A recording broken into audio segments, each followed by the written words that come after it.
Hello students, welcome back to the channel. My Kalpa Borah. Aru azir video ami class 10 exercise 1.1 or question number 14 discuss korim.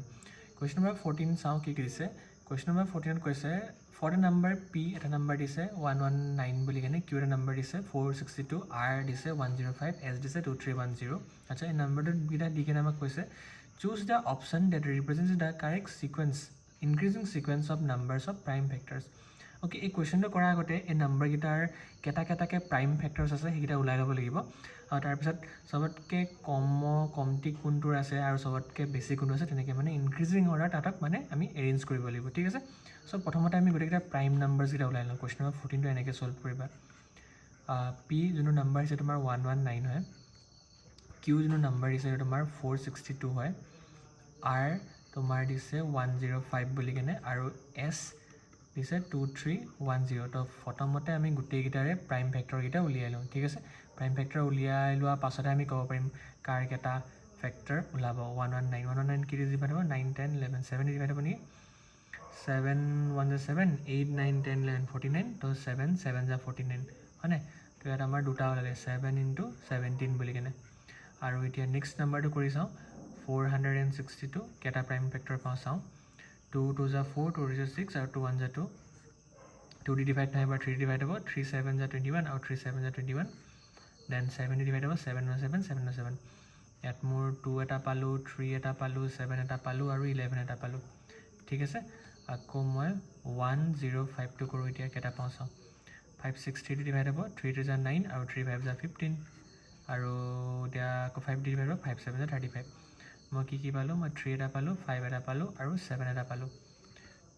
এইটা মই delete কৰি লওঁ অকমান space উলাই লওঁ ঠিক আছে কোন মানে স্পেস উলাই লওঁ মই এটা ৰাফ কৰিব মোৰ বাকি আছে বেছি ৰেস হৈ আছে ৰবা তো মই ডিলিট কৰি দিলো এটো মই ডিলিট কৰি দিলো অলৰাইট এতিয়া মই 2 3 1 0 প্ৰাইম ফেক্টৰ কিটা উলাম 2 1 जा 2 2 1 जा 2 एप्ले 10 है 2 5 जा 10 2 5 जा 10 5 10 11 12 3 डिवाइड हो 3 3 जा 9 3 5 जा 15 ओ न हो माने 5 10 11 12 3 जा बोलिस 3 जा 9 10 11 ठीक है मैं भूल कइलो 3 जा 9 हल 10 11 25 हल न 3 8 जा 24 एप्ले 15 3 5 जा 15 এতিয়া যাব নাই 8 9 10 26 না যাব 5 ডিভাইড হ'ব এতিয়া 5 7 जा 35 हो गल 35 36 37 38 35 again तो 5 7 35 इटिया 7 1 7 7 7 মই কি পালো 2 এটা পালো 3 এটা পালো 5 এটা পালো 7 এটা পালো আৰু 11 এটা পালো ওকে হল এতিয়া আমি ক্লিয়াৰলি কৈ দিব পাৰিম সবতকে কমটি প্ৰাইম ফেক্টৰ কাৰ ওলালে সবতকে বেছি প্ৰাইম ফেক্টৰ কাৰ ওলালে হয়নে আচ্ছা সোৱা তোমালোকৰ ইয়াত কেটা প্ৰাইম ফেক্টৰ ওলাইছে p2 তোমাৰ প্ৰাইম ফেক্টৰ ওলাইছে দুটা হয়নে ইয়াত কেটা ওলাইছে ইয়াত তোমাৰ 2 3 7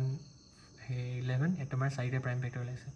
ইয়াত কিমান ওলাইছে তোমাৰ তিনটা প্ৰাইম ফেক্টৰ ওলাইছে ইয়াত তোমাৰ 1 2 3 4 5 ইয়াত তোমাৰ পাঁচটা ওলাইছে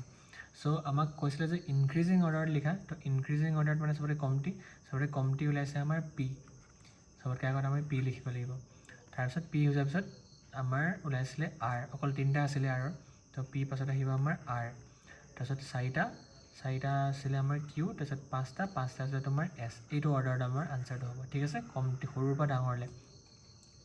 p ৰ সবতকে কমটি প্ৰাইম ফেক্টৰ আছিলে তো প্যাটাৰ্নটো কি হ'ব p r q s so p r q s ক'ত আছে আমাৰ